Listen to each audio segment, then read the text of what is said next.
Class বা MA ক্লাসের ছেলেকে পড়ানো না যে খুব কঠিন কাজ। হ্যাঁ, কাজটা অত্যন্ত সহজ কাজ। কম্পিউটার শেখা কেন দরকার, স্বাস্থ্য ভালো রাখা কেন দরকার, টাকা রোজগার করা কেন দরকার, এই সহজ কথাটা সবাইকে নিয়ে বলতে হবে, বোঝাতে হবে, আর সবাই মিলে হাতে হাত দিয়ে কাঁধে কাঁধ মিলিয়ে কাজটা করতে হবে। এর বাইরে স্মার্ট ভ্যালুতে কি আছে আমাকে বোঝা, বলো বল রে, বলো। কারো কিছু প্রশ্ন হলে বলো। প্রশ্ন না, স্মার্ট ভ্যালুতে কম্পিউটার শেখাটা দরকার এটা বলতে হয়, স্বাস্থ্যটা ভালো রাখা দরকার এটা বলতে হয়, টাকা রোজগার করাটা দরকার এটা বলতে হয়। এটা বোঝাতে গিয়ে আমরা অনেক রকম কথা বলি। আমি 10 রকম বলতে পারছি, তুই 5 রকম পাবি, তোর তলার লোক 2 রকম পারবে, কিন্তু বলতে হবে। Do you get my point? এবার আমি বলবো না অথচ টাকা রোজগার হবে, না দাদা, অত সোজা না, অত সোজা না। আমাকে গা ঘামাতে হয়, আমাকে সারাদিন বক বক করতে হয়। কেন? লোকে বোঝে না, বোঝাতে হয়। সবাই বুঝে ফেললে তো আমার দরকারই ছিল না।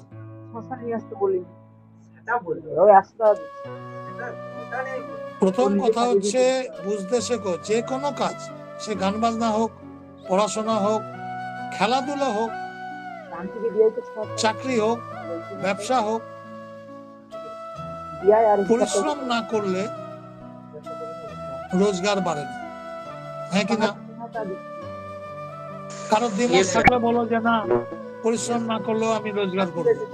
কারো রাস্তা জানা থাকলে বলো। হ্যালো, হয় না স্যার? জানিস না কোনো রাস্তা যেখানে পরিশ্রম করতে হবে না অথচ রোজগার হবে? হ্যাঁ, সব জায়গায় পরিশ্রম করতে হবে। কি কি বুঝলাম না সুমিত। বলছি সব জায়গায় পরিশ্রম করতে হবে, তাই ভিক্ষা করেও যদি ইনকাম করতে সেখানেও পরিশ্রম করতে হবে। হ্যাঁ স্যার, চুরি করতে গেলে সেখানেও পরিশ্রম করতে হবে। তোকে স্মার্ট ভ্যালু করিস, তোর নলেজ আরো বেশি করতে হবে। পরিশ্রম না করেও রোজগার করা যায়, আছে রাস্তা। টাইম কম্পাউন্ডিং করতে হবে স্যার। আরে টাইম কম্পাউন্ডিং এ তো আমাকে সময় দিতে হবে, নাহলে টাইম কম্পাউন্ড করবে কি করে?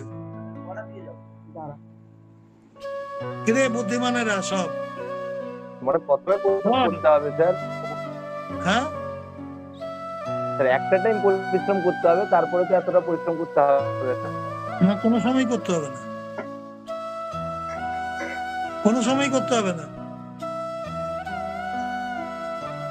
চিন্তা কর, তুই একটা লিডার, তুই কত লোককে বোঝাবি, তুই নিজেই বুঝিস নাকি কি করে বিনা পরিশ্রমে রোজগার করা যায়? টাটা বিড়লার আম্বানির ঘরে জন্ম হলে পরিশ্রম করতে হবে। এটা একটা ভালো বলেছিস তুই, মোটামুটি তোর চেহারা দেখে বোঝা যাচ্ছে তুই টাটা বিড়লার ঘরে জন্ম নেবার মতো আছিস। হ্যাঁ, ফুলো ফুলো গাল, হ্যাঁ, মানে গ্ল্যাক্সো মতো চেহারা, গ্ল্যাক্সো বেবি। হ্যাঁ, বাই বার্থ তুমি যদি টাটা বিড়লার ঘরে জন্মাও তোমাকে পরিশ্রম করতে হবে না, কিন্তু টাটা বিড়লার ঘরে পরিশ্রম না করলে জুতো দিয়ে বার করে দেবে। বুঝেছিস? ভালো করে বুঝে নে। কোন টাটা কোন বিড়লা তার ছেলেকে বসিয়ে বসিয়ে খাওয়াবে না। হ্যাঁ, বাই বার্থ সে রূপোর চামচে দুধ খাবে, হ্যাঁ, রূপোর কাপে দুধ খাবে, রসগোল্লা সন্দেশ খাবে, সব কথা ঠিক, কিন্তু তাকে পড়াশোনা করতে হয়, পরিশ্রম করতে হয়, নাহলে বাপ শালা ঘাট ধরে বার করে দেবে। কারণ জানে বাপ যে আমি মরলে কি করবে।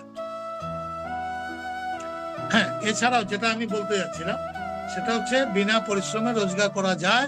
যদি তোর হাতে 2-4 কোটি টাকা থাকে, তুই বড় বড় কোম্পানির ডিভিডেন্ড কিনে রাখবি, আরে কি বলে, শেয়ার কিনে রাখবি, টাকা ইনভেস্ট করবি। তোকে কাজ করতে হবে?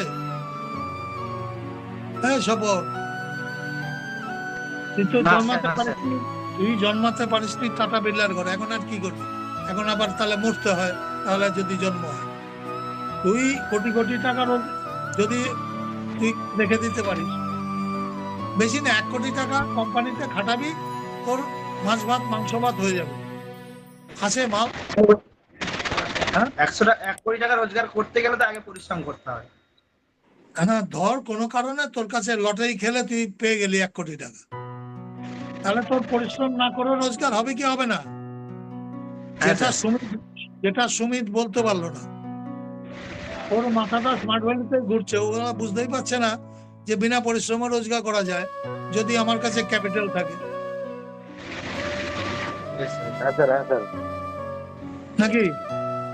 স্যার আমি যদি টাটার শেয়ার কিনে রাখলাম, হ্যাঁ, বিড়লার শেয়ার, সবাই তো শেয়ার ছাড়ে, তুই 1 কোটি টাকা শেয়ারে ঢুকিয়ে দিলি, তাহলে তোর কোনো পরিশ্রম করতে হচ্ছে না, বিজনেস তো করছে টাটা, বিড়লা,